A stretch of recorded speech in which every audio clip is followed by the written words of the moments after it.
Hey, welcome to video 27 in our series You'll Get Through This by Max Lucado. We are on chapter 10 of the book right now, and it talks about scoundrels and scandals. And the chapter talks about family wounds.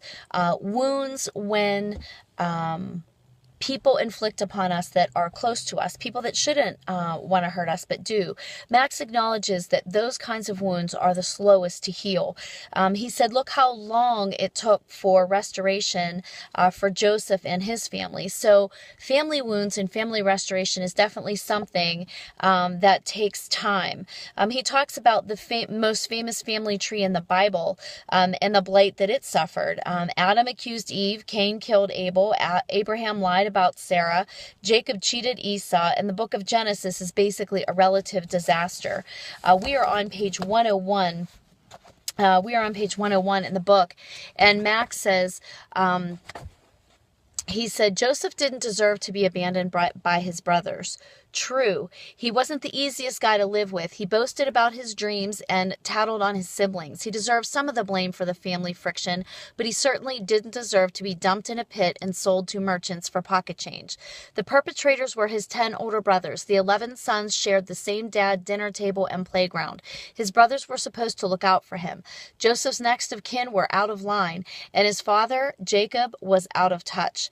With all due respect, the patriarch could have used a course on marriage and family life. Mistake number 1, he married a woman he didn't know or he didn't love, so he could marry the one he did. Mistake number 2, the wives were sisters. Might as well toss a lit match into a fireworks stand. The first sister bore him sons, the second sister bore him none. So to expand his clan, he slept with an assortment of handmaidens and concubines until he had a covey of kids. Rachel, his favorite wife, finally gave birth to Joseph, who became his favorite son. She died later, giving birth to a second son, Benjamin, leaving Jacob with a contentious household and a broken heart. Jacob coped by checking out. When Joseph bragged to his brothers about bowing down to him, Jacob stayed silent.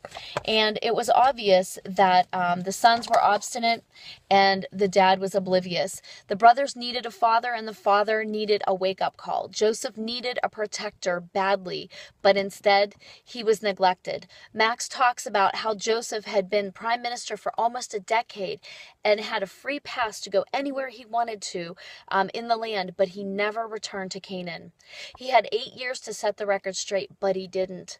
And he wasn't content, or he was totally content to leave his past in the past, but God wasn't, because restoration matters to God. And as this chapter unfolds, we're going to see how important restoration is to our hearts and to the heart of God. So if you are dealing with a situation like that, stay with us and learn how your family matters can be restored and that conflict can be restored. Take care, God bless, and have a great day.